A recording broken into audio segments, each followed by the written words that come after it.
Seguir a nossa análise agora com o Pedro Duran, que há pouco estava trazendo para a gente, né, Pedro, que existe uma intenção do Ministério das Comunicações de divulgar uma nota a respeito do caso e que também, por exemplo, na segunda-feira ele manteve agendas, estava no Maranhão e que não há previsão de novas agendas, pelo menos pelos próximos dias. O que você traz mais para a gente nesta roda de apurações sobre o indiciamento de Juscelino Filho? Dá aqui o meu bom dia para Clarice e para Basília, que eu não tinha conversado ainda, que estão aqui com a gente também, Jair, para quem está acompanhando a gente.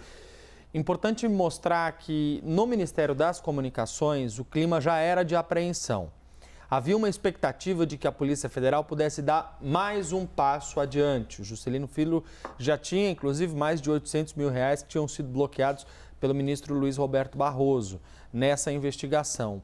E a investigação avançou, a Polícia Federal agora chega ao indiciamento, que é a conclusão dessa investigação.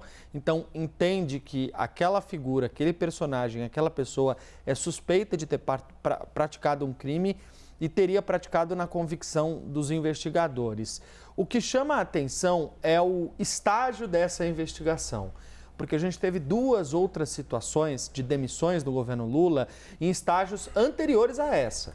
Foi o caso de Gonçalves Dias, ministro do GSI, que foi demitido depois que a CNN revelou aquelas imagens dele atuando no Palácio do Governo, lá na sede do governo em Brasília, justamente no meio das invasões do dia 8 de janeiro.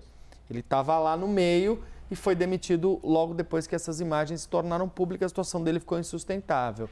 Naquele momento, a Polícia Federal não o tratava como indiciado por ter, de alguma forma, ajudado os manifestantes, os invasores dos atos golpistas.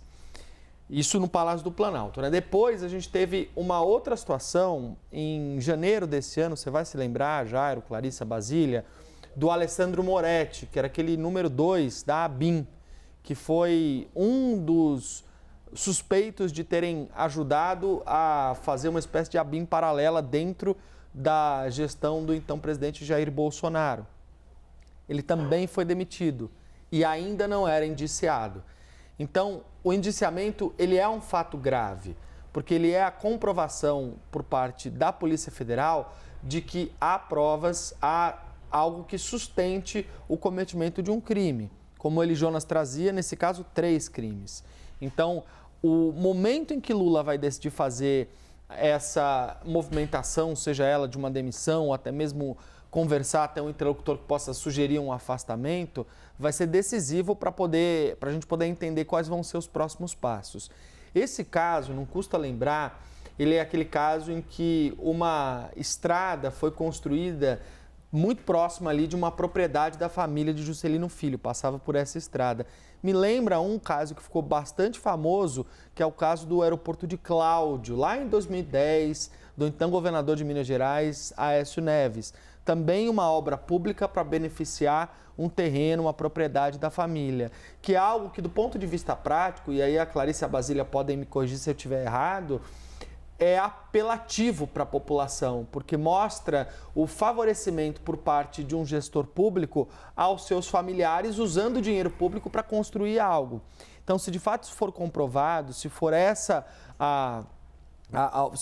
o conteúdo desse inquérito final, se a Polícia Federal de fato concluir que isso foi feito, isso, como a Clarissa disse, é uma mensagem muito negativa para o governo Lula no momento em que as coisas já não estão nada fáceis, né, Jair?